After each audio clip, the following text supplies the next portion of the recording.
Hello, good evening everyone. Welcome to पढ़ रहे boards. तो मैं आज आप लोगों को कुछ बायोलॉजी के इम्पोर्टेंट क्वेश्चंस कराने वाली हूँ क्लास 12 के, जो कि आपके एग्ज़ाम के हिसाब से काफ़ी इम्पोर्टेंट रहने वाले हैं। तो हम चैप्टर वाइज स्टार्ट करेंगे और चैप्टर के हिसाब से ही जो इम्पोर्टेंट क्वेश्चंस हैं उनको डिस्कस करने वाले हैं।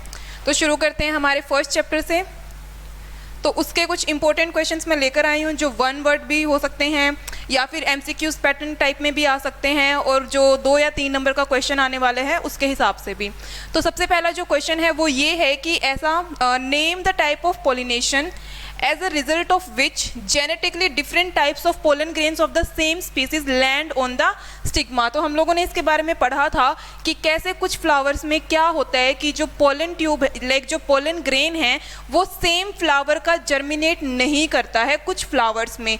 तो उन केसेस में जो दूसरे टाइप के या फिर दूसरे फ्लावर के जो पोलन ग्रेन्स होते हैं जो कि जेनेटिकली डिफरेंट होंगे क्योंकि वो दूसरा फ्लावर कोई होगा, तो उस टाइम पर उनके जो पोलन ग्रेन्स होंगे वो जर्मिनेट करेंगे स्टिग्मा पर आकर। तो इस टाइप की जो पॉलिनेशन है उसको क्या बोलते हैं? तो उसको जीनोगैमी या फिर एलोगैमी बोलते हैं। आपसे क्वेश्चन पूछ लिया जा सकता है कि what is the difference between microsporogenesis और मेगास्पोरोजेनेसिस। तो अगर इसके बारे में बात करें तो होता क्या है, जो माइक्रोस्पोरोजेनेसिस है हम लोग पढ़ चुके हैं कि it is the formation of haploid microspores और pollen grains from the diploid microspore mother cell.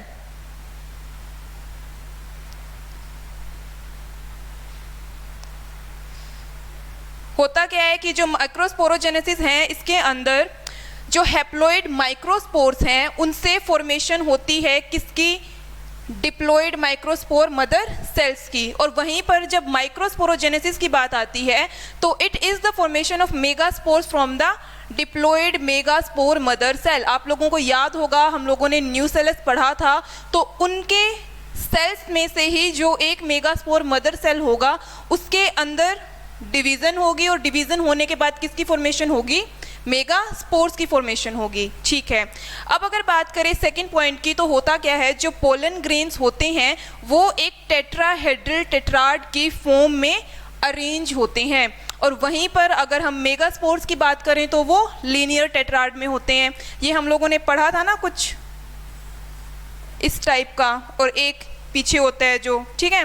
और अगर मेगा स्पोर्स की बात करें तो ये नॉर्मल लीनियरली ही अरेंज होते हैं। ठीक है, अब अगर हम एक और पॉइंट की बात करें तो होता क्या है कि जो सभी के सभी माइक्रोस्पोर्स होते हैं वो सभी के सभी क्या होते हैं? फंक्शनल होते हैं। ठीक है, लेकिन जब मेगास्पोर की बात आती है तो होता क्या है कि होंगे 4, लेकिन जो फंक्शनल होगा वो आगे जाके डिवाइड करने वाला है, लेकिन जो बाकी के 3 हैं वो तीनों के तीनों क्या हो जाएंगे? डीजेनरेट हो जाएंगे। ओके, अब आता है नेक्स्ट क्वेश्चन कि जो ट्रिपल फ्यूजन है, ट्रिपल फ्यूजन में होता क्या है? हम लोगों ने पढ़ा था, आप लोगों ने पढ़ा ही होगा कि जैसे ट्रिपल फ्यूजन है या फिर डबल फर्टिलाइजेशन है, उस केस में होता क्या है कि जो मेल जो न्यूक्लियस है वेजिटेटिव सेल का of the pollen grains fuse with the 2 polar nuclei. तो जो सेंट्रल सेल होता है फीमेल गैमेटोफाइट का, उसके अंदर जो 2 पोलर न्यूक्लियाई प्रेजेंट होती हैं, उनके साथ जो वेजिटेटिव सेल होता है पोलन ग्रेन का, उनका जो न्यूक्लियस होता है उनकी फ्यूज़न होती है। ठीक है, तो ये फ्यूज़न होती है, तो फ्यूज़न होने के बाद किस चीज़ की फॉर्मेशन होती है? प्राइमरी एंडोस्पर्म की फॉर्मेशन होती है, और साथ ही इस फ्यूज़न को हम वेजिटेटिव फ्यूज़न या फिर ट्रिपल फ्यूज़न के नाम से जानते हैं। ठीक है, and it involves 3 nuclei, 2 nuclei जो पोलर न्यूक्लियाई थी वो, और एक जो पोलन ग्रेन से आ रही है, तो हम लोग बोल सकते हैं कि इट हैज़ 3 न्यूक्लियाई। ठीक है, साथ ही ये कहाँ पर होगा? तो it occurs in the central cell of the egg apparatus. जो एग एपरेटस है उसके सेंट्रल सेल में ये ट्रिपल फ्यूजन होने वाली है।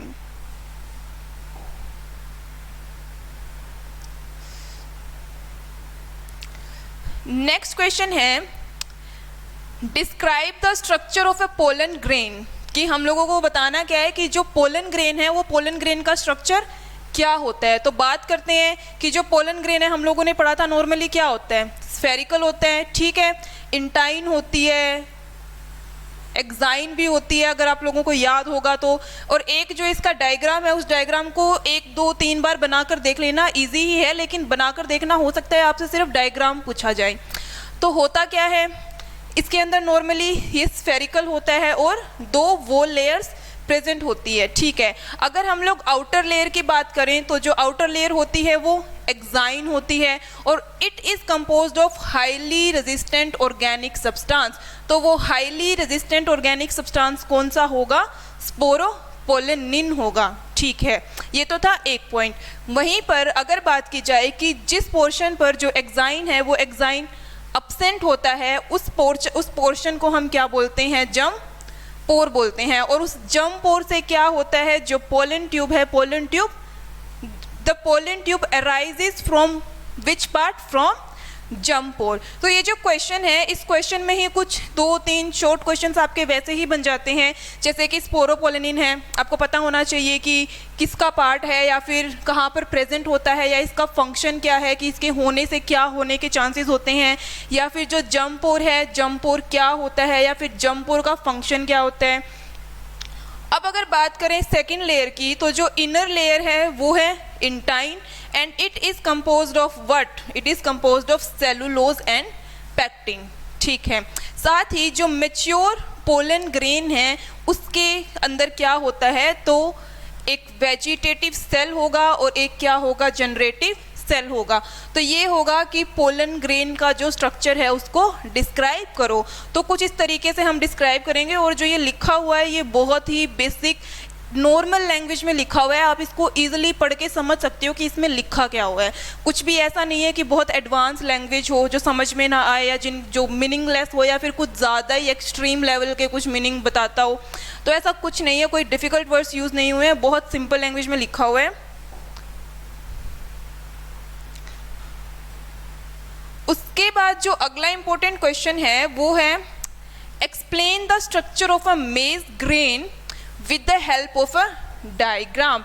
तो जो डायग्राम की बात है, सबसे पहले जो हम क्वेश्चंस कर रहे हैं, इनमें जितने भी डायग्राम्स आते हैं आप लोगों को खुद अपने हाथों से बनाकर प्रैक्टिस करनी पड़ेगी। आप प्रैक्टिस करोगे और प्रैक्टिस करने के बाद ही आप एग्ज़ाम में बैठकर उसे बना पाओगे। तो वो डायग्राम बनाना आप लोगों का काम है, आप लोगों को इसकी प्रैक्टिस करनी पड़ेगी।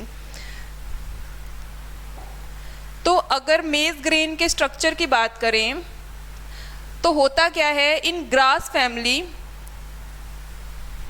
जो मेज फ्रूट है वो क्या है, एक सिंगल सीडेड फ्रूट है, ठीक है, ठीक है। तो हम इसको मोनोकोट भी बोल सकते हैं, बिल्कुल बोल सकते हैं, ठीक है। तो जहां पर होता क्या है, where pericarp and seed coat are fused together to form what, to form husk, ठीक है। तो just below the husk there is a layer of cells called aleurone layer which stores protein, ठीक है। साथ ही there is a large endosperm that stores starch, बिल्कुल ठीक है। देखो आप खुद भी पढ़ के देखोगे तो बिल्कुल सिंपल लैंग्वेज में सब कुछ लिखा हुआ है, कुछ भी कॉम्प्लिकेटेड नहीं है। अब अगर बात करें कि जो एंडोस्पर्म है उसके नीचे तो क्या होगा कि जो एम्ब्रियो है, the embryo lies on one side of the endosperm and consist of a single cotyledon, और उसको हम क्या बोलेंगे, स्क्यूटेलम बोलेंगे। और यहीं पर एक चीज़ और याद रखना, अगर ये क्वेश्चन है तो इस क्वेश्चन में से भी आपके शॉर्ट कम से कम 5-6 क्वेश्चन ज़रूर बन जाएंगे, जैसे कि एल्यूरोन लेयर कहाँ पर होती है, क्या फंक्शन होता है, क्या ये स्टोर्स को प्रोटीन को स्टोर्स करता है या फिर किस चीज़ को स्टोर करता है। साथ ही जो एंडोस्पर्म है वो क्या स्टोर कर रहा है, या फिर स्क्यूटेलम है, स्क्यूटेलम किस पार्ट को बोलते हैं।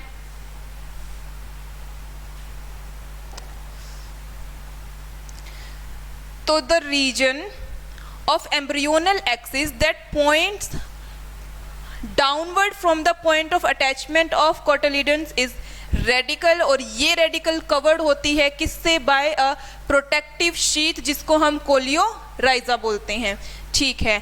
अब अगर देखें the region of embryonal axis, embryonal axis का वो रीजन जो अपवर्ड जो है which is upward from the point of attachment of the cotyledon is plumule, और अगर इस प्लूम्यूल की बात की जाए तो वो किससे कवर होता है, तो वो कवर होता है कोलियोप्टाइल से। ठीक है, तो ये 2-3 क्वेश्चन है, जैसे एल्यूरोन लेयर है, स्क्यूटेलम है, कोलियोराइजा है, कोलियोप्टाइल है, या फिर प्लूम्यूल पूछा जा सकता है आपसे, या फिर रेडिकल भी पूछा जा सकता है। अब अगर इसके डायग्राम की बात करें तो जो डायग्राम है आप 1-2 बार बनाकर देख लेना अच्छे से कि ये प्लूम्यूल है अपवर्ड साइड, ठीक है, तो इसको जो कवर कर रहा है दैट इज कोलियोप्टाइल, और अगर रेडिकल की बात देखें तो रेडिकल को जो कवर कर रहा है वो है कोलियोराइजा।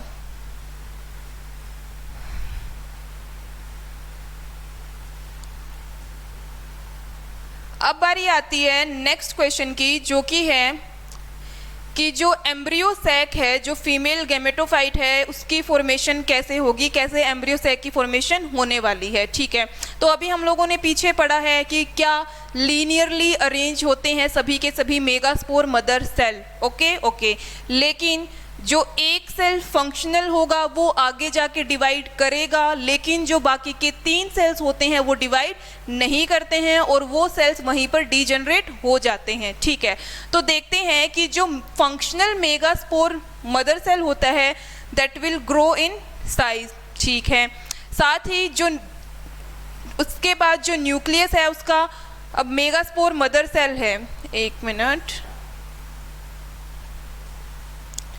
देखो,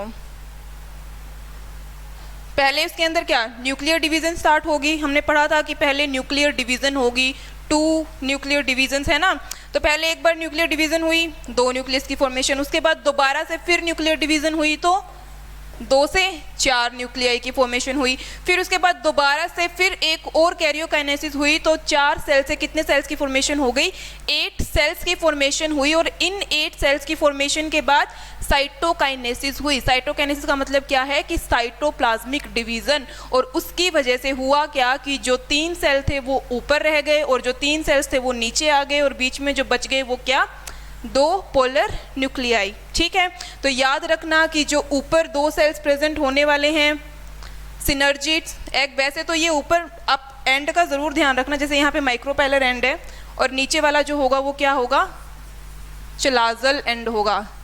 ठीक है, तो आप ये चीज़ें याद रखना कि जो माइक्रोपाइलर एंड होगा वहाँ पर 2 सिनर्जिड्स प्रेजेंट होने वाले हैं और जो एक होगा वो एग प्रेजेंट होगा, बीच में ये जो कंप्लीट है क्या है, सेंट्रल सेल है, साथ ही 2 पोलर न्यूक्लियाई प्रेजेंट होंगी, और जो चलेजल एंड पर होने वाली हैं वो तीनों की तीनों क्या होंगी, एंटीपोडाल्स होने वाली हैं। ठीक है, अब अगर देखो आप लोगों ने भी पढ़ा ही है कि जब पोलन ट्यूब की फॉर्मेशन होती है, जब पोलन ट्यूब एंटर करता है तो पोलन ट्यूब कहाँ से एंटर करता है, माइक्रोपाइलर एंड से एंटर करता है। ठीक है, जब ये एंटर करता है तो ये एंटर किसकी हेल्प से करता है, जो सिनर्जिड्स होते हैं।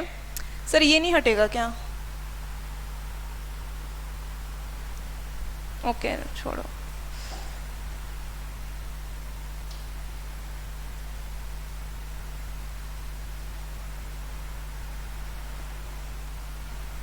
हम लोगों ने पढ़ा था कि जो सिनर्जिड्स होते हैं इनके साइड में ही कुछ फिलीफॉर्म अपरेटस प्रेजेंट होते हैं, बिल्कुल प्रेजेंट होते हैं।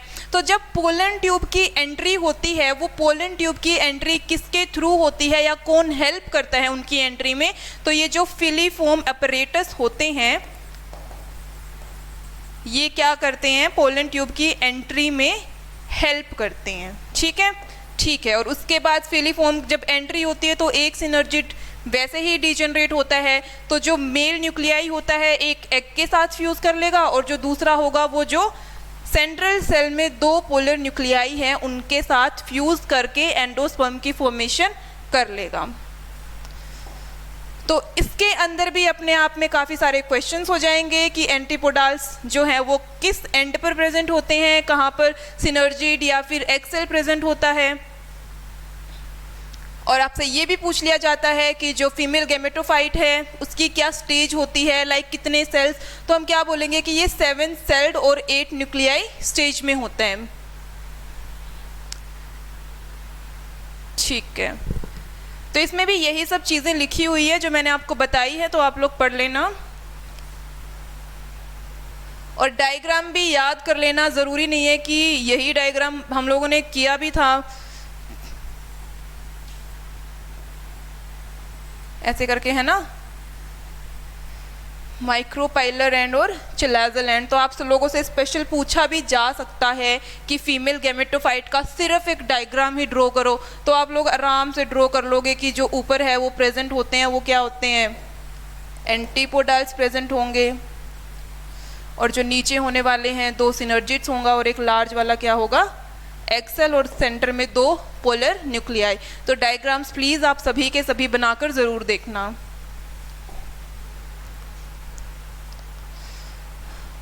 अब अगर एमसीक्यूज की बात करें तो देखते हैं कौन कौन से क्वेश्चन है जो इंपॉर्टेंट हैं। तो सबसे पहले which of the following polyembryony is found, ये क्वेश्चन हम बहुत बार कर चुके हैं। तो पोली एम्ब्रियोनी किस में प्रेजेंट होती है, तो वो प्रेजेंट होती है ऑरेंज में। ठीक है, अब अगर बात करें कि ऐसे कौन से स्ट्रक्चर्स हैं, which of the following structures are haploid in nature, तो क्या वो न्यूसेलस या एंटीपोडाल्स हैं, या फिर माइक्रोस्पोर या एंटीपोडाल्स हैं, या फिर एग सेल और एंटीपोडाल्स हैं, या फिर एग एंड सेंट्रल सेल हैं।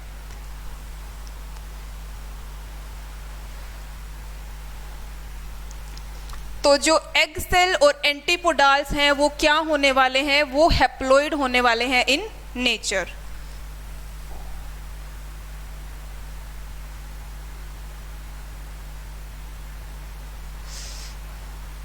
In a cereal grain, the single cotyledon of embryo is represented by coleoptile, coleorhiza, scutellum या फिर hypocotyle। तो जो सीरियल ग्रेन होता है उसके अंदर जो कोटिलिडन है एम्ब्रियो का, वो रिप्रेजेंट किसके द्वारा किया जाता है, स्क्यूटेलम के द्वारा किया जाता है।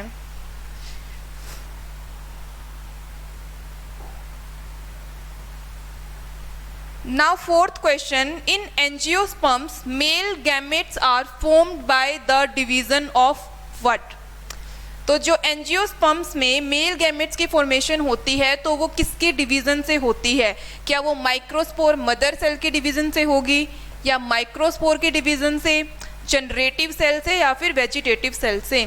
आप लोग मेथड ऑफ एलिमिनेशन भी यूज़ कर सकते हैं। अगर आपके सामने एमसीक्यूज कुछ इस तरीके से आ रहे हैं तो आपको पता ही है कि जब मेल गैमेट बन रहा है तो ये चीज़ें तो मेल गैमेट बनने के बाद चाहिए होती है या फिर उसके अंदर प्रेजेंट होती है, तो ये दोनों चीज़ें तो होंगी ही नहीं। तो होता क्या है कि जो एंजियोस्पर्म्स में मेल गैमेट्स की फॉर्मेशन होती है वो माइक्रोस्पोर मदर सेल की डिवीजन से होगी।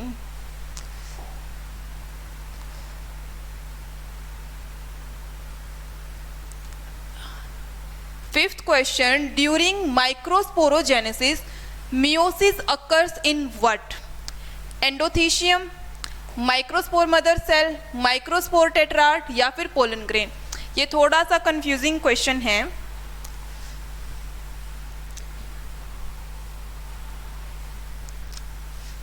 तो होता क्या है, इसमें भी सेम वही चीज़ें होगी। माइक्रोस्पोरोजेनेसिस में भी जो मियोसिस होती है वो मियोसिस किस में होती है, वो मियोसिस माइक्रोस्पोर मदर सेल में होगी। तो हो सकता है आपसे थोड़ा सा घुमा के क्वेश्चन पूछ लिया जाए। तो जब आप क्वेश्चंस अटेम्प्ट करो तो क्वेश्चन अटेम्प्ट करने से पहले क्वेश्चन को अच्छे तरीके से रीड ज़रूर करना। Sixth question, from among the sets of terms given below, identify those that are associated with the gynoecium। कि जो गाइनोशियम के पार्ट्स हैं उनको हमें आइडेंटिफाई करना है। स्टिग्मा, स्टाइल, एम्ब्रियोसेक, प्लेसेंटा ये होगा, या फिर थैलेमस, पिस्टल, स्टाइल, ओव्यूल ये होने वाला है, या फिर ovule, ovary, embryo sac, tapetum, ovule, स्टेमन, ovary, embryo sac. क्या मैं बोल सकती हूँ कि ये दोनों क्वेश्चन तो एलिमिनेट ही हो जाएंगे, दोनों ऑप्शंस, क्योंकि टेपेटम भी आ रहा है और क्या आ रहा है, स्टेमन भी आ रहा है, तो यहाँ पे इनका तो कोई पॉसिबिलिटी है ही नहीं।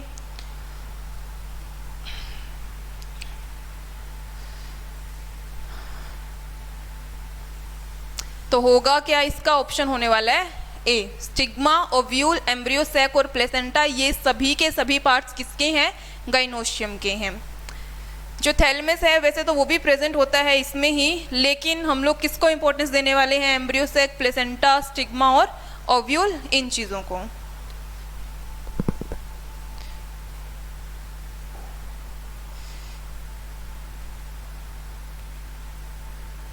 अब आता है क्वेश्चन नंबर 7 कि starting from the innermost part the correct sequence of parts in an ovule are. जो ओव्यूल है उसकी सीक्वेंस हमें बतानी है कि उसके अंदर जो पार्ट्स प्रेजेंट होते हैं वो किस सीक्वेंस में प्रेजेंट होते हैं। तो एग, न्यूसेलस, एम्ब्रियोसेक या फिर integument.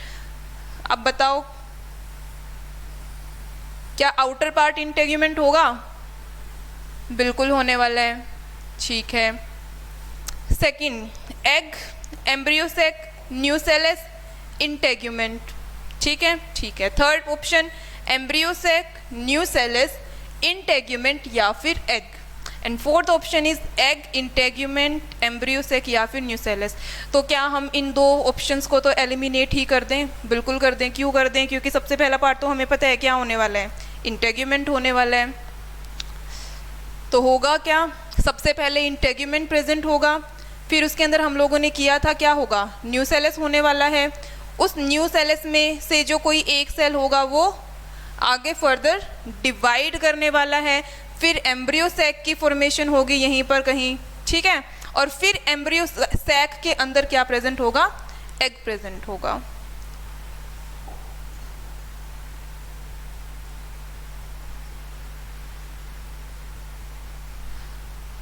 Eighth question, from the statements given below, choose the option that are true for a typical female gametophyte of a flowering plants। कौन सी statements हैं जो कि एक typical gametophyte के लिए सही है?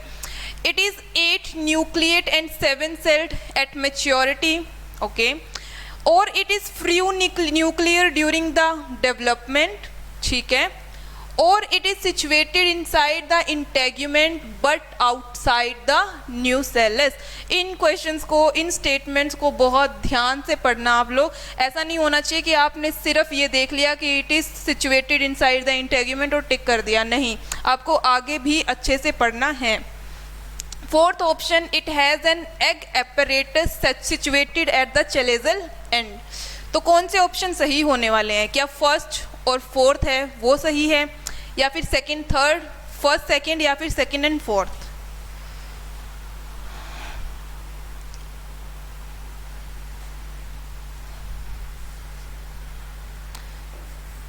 तो जो ऑप्शन नंबर सी है वो सही है कि जो फीमेल गैमेटोफाइट है वो 8 न्यूक्लिएट और 7 सेल्ड की स्टेज में होगा ड्यूरिंग मैच्योरिटी, और साथ ही it is free nuclear during the development.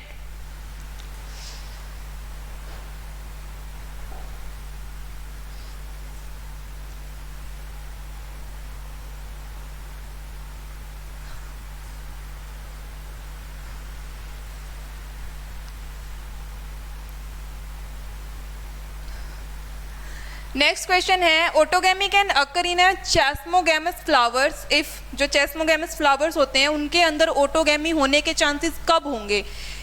क्या तब होंगे जब जो पोलन है वो ओव्यूल के मैच्योर होने से पहले ही मैच्योर हो जाएगा, या फिर तब होंगे कि जो ओव्यूल है वो पहले मैच्योर हो जाएगा, किससे? पोलन के मैच्योर होने से, ठीक है। या फिर जो पोलन और ओव्यूल्स हैं दोनों साइमल्टेनियसली मैच्योर होने वाले हैं, या फिर दोनों ही एंथर और स्टिग्मा है वो सेम इक्वल लेंथ पर प्रेजेंट होंगे, तब होगा। तो चेस्मोगैमस फ्लावर्स जो होंगे उनके अंदर ऑटोगैमी कब होने वाली है? तो उनमें ऑटोगैमी तब होगी जब दोनों ही पोलन और ओव्यूल्स हैं वो मैच्योर करेंगे साइमल्टेनियसली।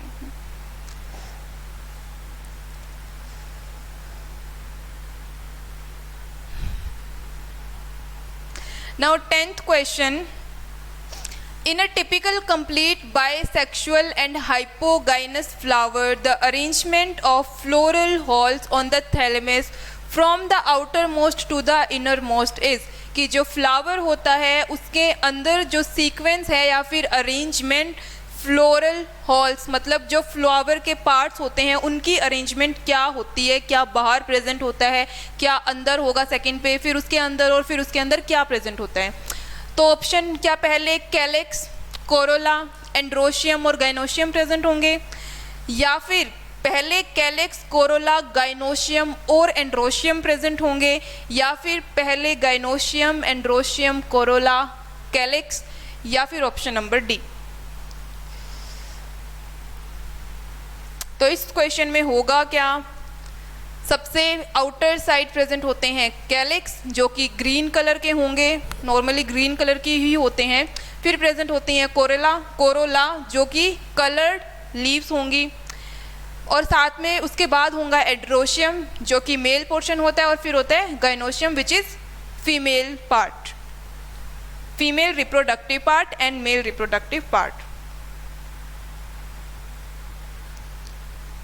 नाउ क्वेश्चन नंबर 11 कि जो फिलीफॉर्म अपरेटस है उसका फंक्शन है, जो उसका फंक्शन क्या होने वाला है, क्या उसका फंक्शन जो है पोलन ट्यूब की ओपनिंग का होगा, या फिर पोलन ट्यूब को वो गाइड करने वाला है एग तक पहुंचने में, या फिर जो इसका फंक्शन है वो सिनर्जिड्स तक पोलन ट्यूब की एंट्री को गाइड करने वाला है, या फिर ये ग्रोथ मतलब इट और otherwise like it is going to prevent growth of more than one pollen tube, कि भाई जो एक पोलन ट्यूब है उससे ज़्यादा पोलन ट्यूब एंटर नहीं कर सकते, क्या ये उस चीज़ को प्रमोट करेगा या प्रिवेंट करेगा। तो 11th का हम लोग अभी कर भी चुके हैं कि ऑप्शन नंबर क्या होगा, इसका बी होगा। ये करता क्या है कि जो पोलन ट्यूब है उसकी एंट्री को गाइड करेगा इनसाइड द एग।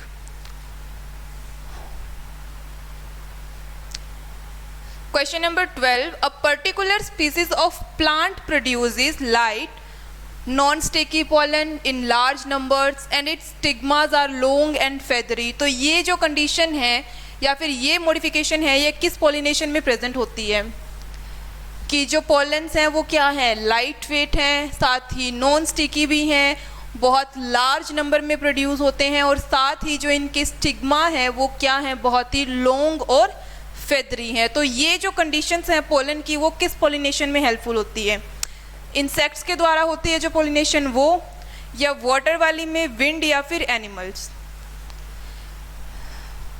क्या आप लोग गैस कर सकते हो कि जो लाइट वेट हैं तो किसके लिए होगा, बेसिकली ये विंड पॉलिनेशन के फेवर में होगी ये कंडीशंस।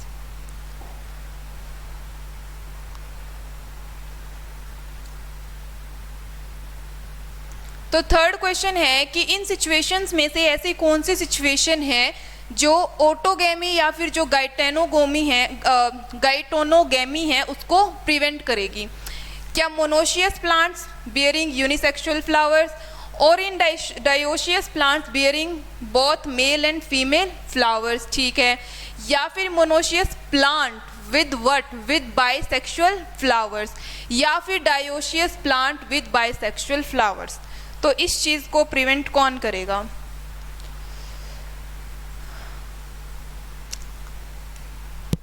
तो होगा क्या, जो डायोशियस प्लांट होगा,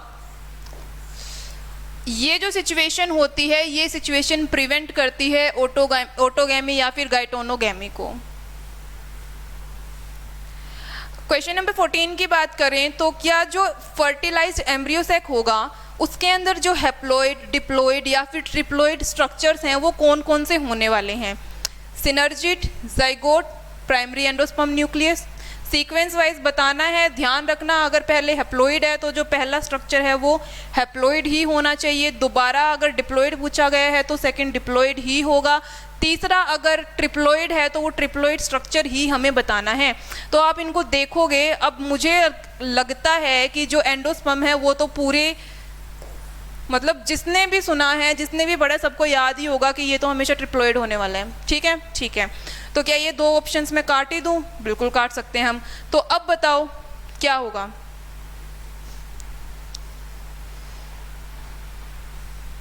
ऑप्शन नंबर ए, जो जाइगोट होगा वो क्या होगा, डिप्लॉइड होगा, और जो सिनर्जिड्स होंगे वो क्या होंगे,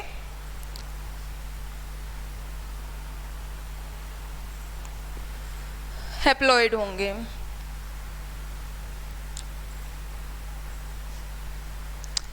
Now question number 15, transfer of pollen grains from the anther to the stigma of another flower of the same plant, कि प्लांट तो सेम है लेकिन जो फ्लावर्स हैं वो फ्लावर अलग अलग हैं, अगर उनके बीच में पॉलिनेशन हो रही है या पोलन ग्रेन्स का ट्रांसफर हो रहा है तो किस में होता है वो, गाइटेनोगोमी में, ऑटोगैमी में, जीनोगैमी में या फिर क्रॉस पॉलिनेशन में।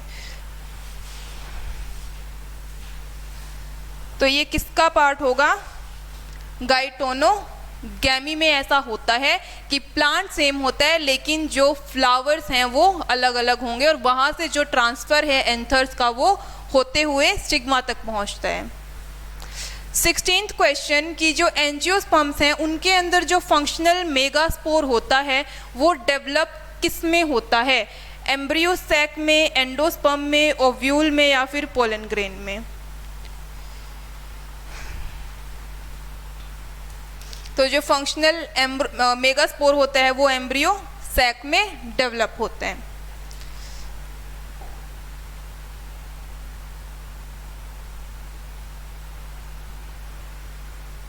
Now 17th question, the phenomena observed in some plants wherein parts of the sexual apparatus is used for forming embryos without fertilization, बिना fertilization के ऐसा कौन सा फिनोमिना है जिसके द्वारा होगा क्या कि fertilization नहीं हो रही है लेकिन फिर भी जो एम्ब्रियोज हैं, एम्ब्रियोज की फॉर्मेशन हो रही है। तो ऐसा कौन सा फिनोमिना है, पार्थिनोकार्पी, एपोमिक्सिस, वेजिटेटिव प्रोपेगेशन या फिर सेक्सुअल रिप्रोडक्शन। सेक्सुअल रिप्रोडक्शन में तो ऐसा हो ही नहीं सकता, बिल्कुल भी नहीं हो सकता है। वेजिटेटिव प्रोपेगेशन में भी ऐसा नहीं होगा। पार्थेनोकार्पी भी आप लोग जानते हो, ठीक है, हमने फर्स्ट क्वेश्चन में ही ये चीज़ की है। तो ऑप्शन क्या बच गया, ऑप्शन नंबर बी, और वो क्या है, एपोमिक्सिस। तो ये तो थे कुछ फर्स्ट जो चैप्टर है उस फर्स्ट चैप्टर के इंपॉर्टेंट क्वेश्चंस। अब हम लोग शुरू करते हैं सेकेंड चैप्टर के कुछ क्वेश्चंस।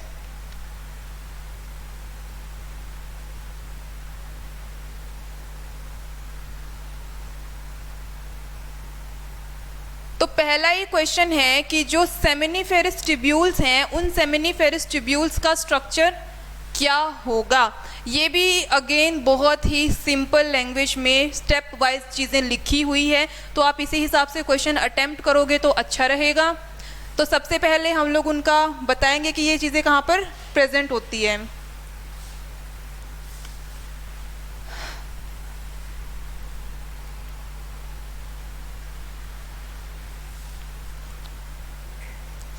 तो जो सेमिनिफेरस ट्यूब्यूल्स हैं वो प्रेजेंट कहाँ पर होती है, टेस्टिस में प्रेजेंट होती है। और वो टेस्टिस क्या है, मेल रिप्रोडक्टिव ऑर्गन है, ठीक है।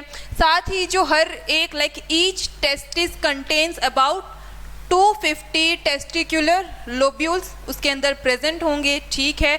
और इन टेस्टिकुलर लोब्यूल्स के अंदर अराउंड लाइक एक टेस्टिकुलर लोब्यूल में 2 से 3 क्या प्रेजेंट होने वाली है, सेमिनिफेरस ट्यूब्यूल्स प्रेजेंट होने वाली है, ठीक है, बिल्कुल ठीक है। तो जो स्पर्म्स हैं वो स्पर्म्स कहाँ पर प्रोड्यूस होते हैं, तो वो स्पर्म्स सेमिनिफेरस ट्यूब्यूल्स में प्रोड्यूस होते हैं। तो जो सेमिनिफेरस ट्यूब्यूल्स हैं उसके अंदर it is lined by what, it is lined by germinal epithelium, ठीक है, बिल्कुल ठीक है। साथ ही जो सेमिनिफेरस ट्यूब्यूल्स हैं it is lined on it's inner side में 2 टाइप के सेल्स प्रेजेंट होते हैं, एक तो है स्पर्मेटोगोनिया और दूसरा है सर्टोलाई सेल्स, ठीक है।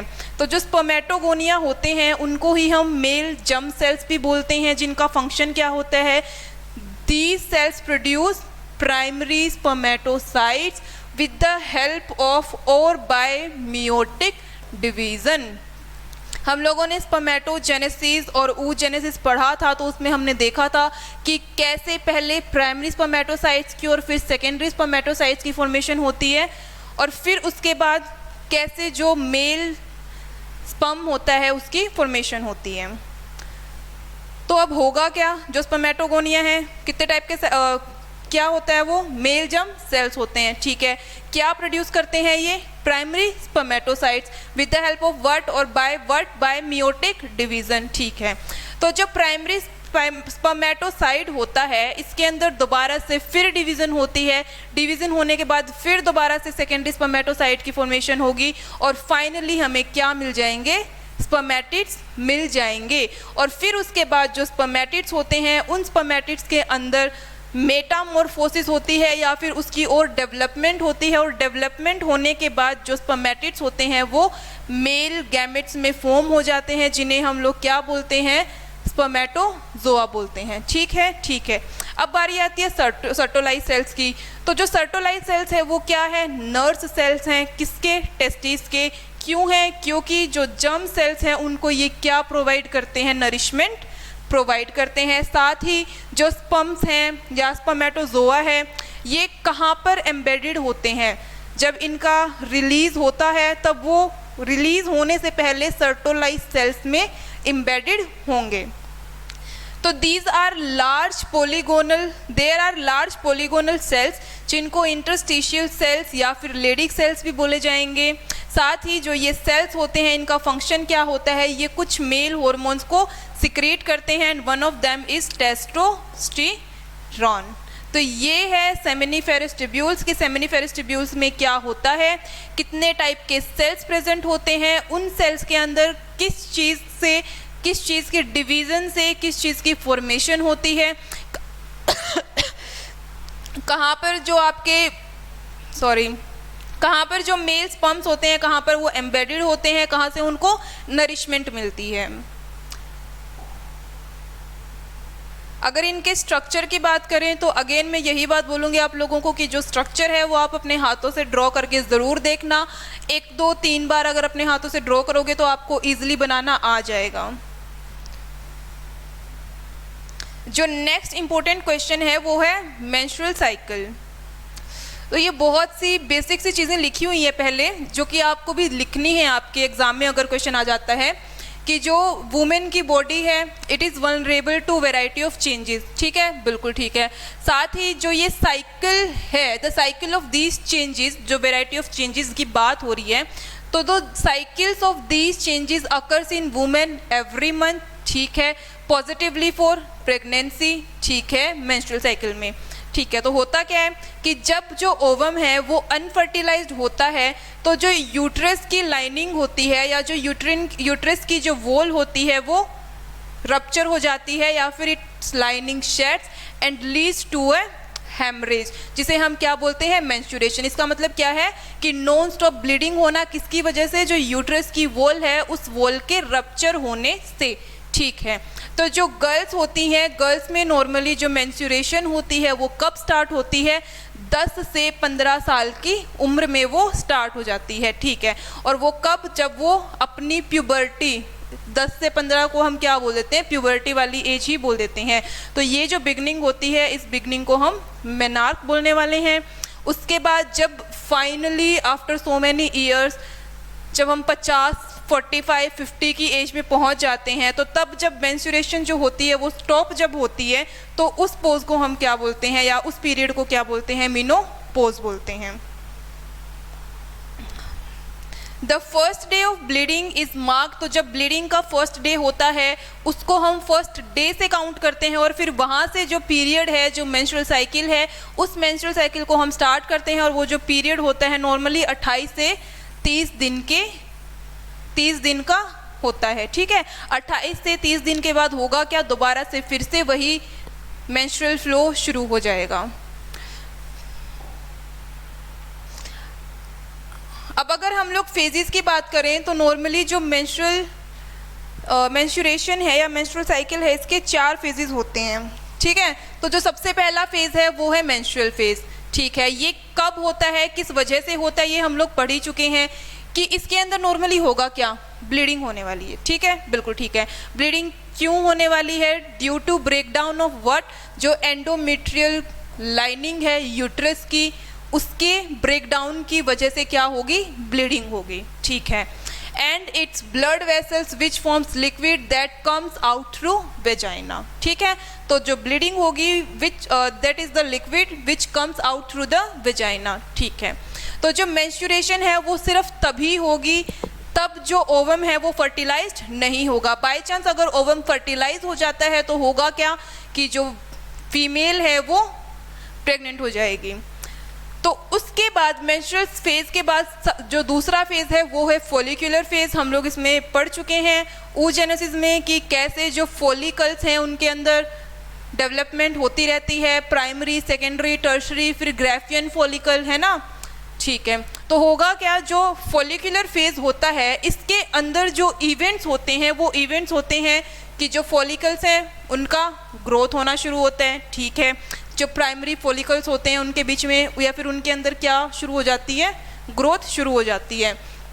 जो एंडोमेट्रियम है जो कि ब्लड के थ्रू बहाकर निकल चुकी है थ्रू वेजाइना, उसकी रीजनरेशन होती है, किस फेज में होगी, फॉलिकुलर फेज में होगी, ठीक है। साथ ही जो LH और FSH हॉर्मोन्स हैं, इन हॉर्मोन्स का सिक्रीशन होता है और ओव्यूलेशन तो इसमें होगा, ठीक है। तो ये तो था पहला मेंस्ट्रुअल फेज, दूसरा फॉलिकुलर फेज।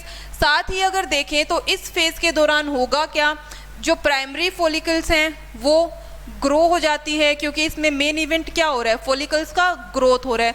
तो ग्रोथ होने के बाद क्या वो मैच्योर ग्राफियन फॉलिकल की फॉर्म में आ जाएगी, बिल्कुल आ जाएगी, ठीक है। And simultaneously the endometrium of the uterus regenerates through proliferation, और साथ ही होगा क्या, जो यूट्रस का ब्रेकडाउन हुआ था उसका दोबारा से रीजनरेशन हो जाएगा या फिर प्रोलिफरेशन हो जाएगा, या वो तैयार हो जाएगा कि दोबारा से जब मेंस्ट्रुअल साइकिल आएगा तो ब्लीडिंग हो सके। अगर ऐसा नहीं हो रहा है तो प्रेगनेंसी के लिए या फिर इम्प्लांटेशन के लिए सपोर्ट मिल सके। तीसरा आता है ओव्यूलेटरी फेज। तो ओव्यूलेटरी फेज जो नॉर्मली होता है ये मिड जो डे होता है, लाइक अगर आप मेंस्ट्रुअल साइकिल फर्स्ट डे से स्टार्ट कर रहे हो तो जो नॉर्मल 13, 14, 15 डेज जो होते हैं ये उस टाइम का फेज है। इसमें होता क्या है कि जो LH है, जो ल्यूटिनाइजिंग हार्मोन है, वो अपने मैक्सिमम लेवल पर पहुंच जाता है, और पहुंचने से होगा क्या, जो ग्राफियन फॉलिकल्स हैं उन ग्राफियन फॉलिकल्स को ये इंड्यूस करेगा, और फिर ये जो ग्राफियन फॉलिकल है ये रप्चर हो जाएंगे, और इनके रप्चर होने के बाद होगा क्या, जो ओवम है वो ओवम रिलीज हो जाएगा, और इसको हम क्या बोलते हैं, ओव्यूलेशन बोलते हैं, ठीक है, ठीक है। तो ये क्या है, साथ ही मिड साइकिल फेज भी है। This is the phase in which ovulation takes place.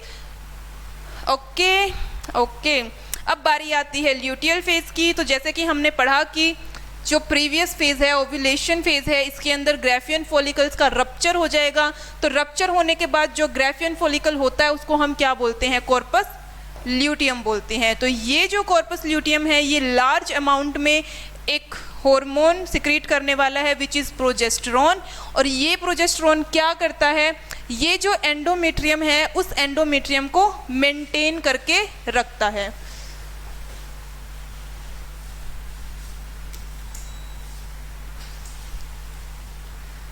और मेंटेनेंस किसके लिए, कि अगर इम्प्लांटेशन होनी है, कि अगर जो ओवम है वो फर्टिलाइज्ड हो जाता है तो उसके लिए, ठीक है, ठीक है। और अगर बाय चांस उसके लिए इस तरीके से मेंटेन होता है कि बाय चांस अगर इम्प्लांटेशन होगी तो अच्छे से जो प्रेगनेंसी के इवेंट्स हैं वो सभी के सभी हो सकेंगे, ठीक है। बाय चांस अगर प्रेगनेंसी नहीं होती है तो होगा क्या, जो यूट्रियन वॉल होने वाली है वो दोबारा से रप्चर हो जाएगी और दोबारा से फिर वही ब्लीडिंग स्टार्ट हो जाएगी।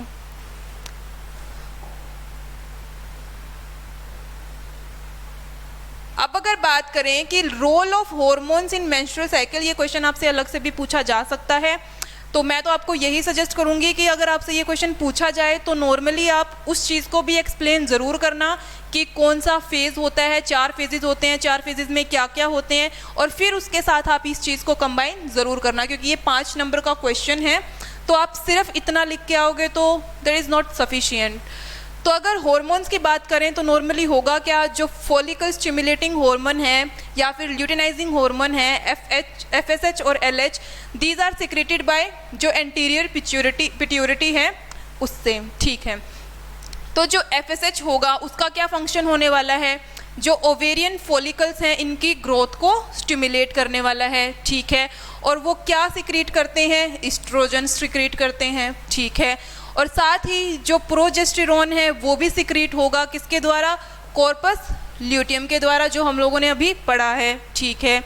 तो जो FSH और LH है इनका जो सिक्रीशन है वो धीरे धीरे फॉलिकुलर फेज तक आते आते एकदम से क्या हो जाता है, इंक्रीज हो जाता है, और इनके इंक्रीज होने से क्या होगा, ओव्यूलेशन होने वाला है, ठीक है। साथ ही जो FSH और LH हैं ये स्टिमुलेट करेंगे किसकी डेवलपमेंट को, फॉलिकल्स की डेवलपमेंट को, ठीक है। और जो एस्ट्रोजन होता है वो स्टिमुलेट करता है जो एंडोमेट्रियम है, उस एंडोमेट्रियम के रीजनरेशन में या फिर उसके प्रोलिफरेशन में। साथ ही जो लेवल्स हैं LH एंड FSH के, वो अभी मैंने आपको बताया कि मिडल ऑफ द साइकिल जो 14th-15th डे होता है उस टाइम पर जो इनका लेवल है वो काफ़ी ज़्यादा होता है, जिसकी वजह से क्या होगा, ओव्यूलेशन होगा। तो हम बोल सकते हैं कि LH लेवल में सडन एकदम से जो सर्ज आता है या इंक्रीज होता है उसे हम वो कब होता है, तो वो ओव्यूलेशन के जस्ट बिफोर होगा। तो ओव्यूलेशन के बाद होगा क्या, जो रप्चर ग्राफियन फॉलिकल है वो डेवलप होगी, किस में डेवलप होगी, कॉर्पस ल्यूटियम में डेवलप होगी। और वो कॉर्पस ल्यूटियम क्या करने वाला है, वो प्रोजेस्टेरोन हार्मोन को दोबारा से नहीं, मतलब प्रोजेस्टेरोन को रिलीज करने वाला है, ठीक है। तो यहाँ पर क्या होगा कि जो ल्यूटियल फेज है, इस फेज में जो प्रोजेस्टेरोन है उसका लेवल बढ़ जाएगा, ठीक है। और वो जो प्रोजेस्टेरोन है उसका फंक्शन क्या होता है, तो उसका मेन फंक्शन होता क्या है, जो एंडोमेट्रियम है उसको प्रिपेयर करना या फिर उसको मेंटेन करना। किसके लिए मेंटेन करना, अगर बाय चांस प्रेगनेंसी हो रही है या फिर इम्प्लांटेशन होनी है तो उसके लिए। तो वही बात है कि अगर फर्टिलाइजेशन नहीं हो रही है तो जो कॉर्पस ल्यूटियम है वो रिग्रेस हो जाएगा और जो प्रोजेस्टेरोन लेवल है वो डिक्रीज हो जाएगा, और साथ ही it leads to the disintegration of the endometrium and menstrual flow occurs. अगर प्रेगनेंसी नहीं होगी तो दोबारा से क्या होगा, जो मेंस्ट्रुअल फ्लो है वो स्टार्ट हो जाएगा।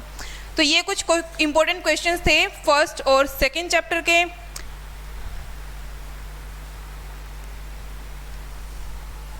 Okay students, thank you. मिलते हैं अगले कुछ 1-2 चैप्टर्स के साथ और। Okay, thank you.